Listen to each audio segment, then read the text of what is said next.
Hi friends, Puneet creation को आपको स्वागत करुच्ची।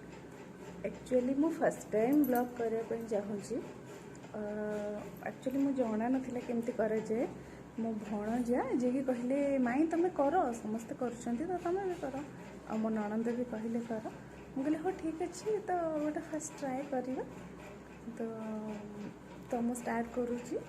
आपण मैंने दयाकोरी देखु और लाइक और सब्सक्राइब करूँ मो चैनल को। मो नणंद आ भणजा जी मत मोटिवेट करने फोटोटा मो स्क्रीन में लगाऊँगी, आपड़ देखु। आज जहाँ भी सब आइटम करी सब आम बाड़ी ही परिवा आसला।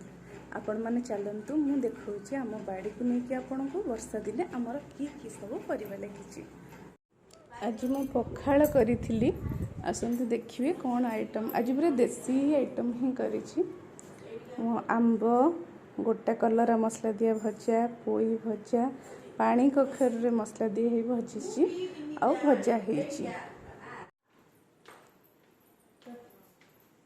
चलतु ए बाड़ी की जीवा आ बाड़ी रे हमर देखंतु ये होची हम बाड़ी। एटा होची हम बाड़ी, बहुत बड़ बाड़ी आ सब प्रकार पाखु जाई आपन को देखौ आपन देखि पारुथिबे।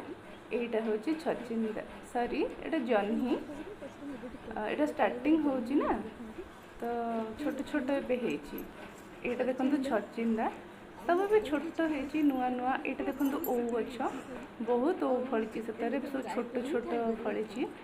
देखंतु एटा देखंतु बात्ता भी गछ केडे बहुत सारा हेची पूरा फूल हे जाईची आ बहुत सुंदर भी लागुची। देखंतु आ ये आहुरे सब बड़ बड़ हबो आपको खाइबू मस्त लगे। एटा आउ गोटे मंचा छचिंदा एथिरे बहुत भी बड़ बड़ हेची आ सब छोट छोट हेची।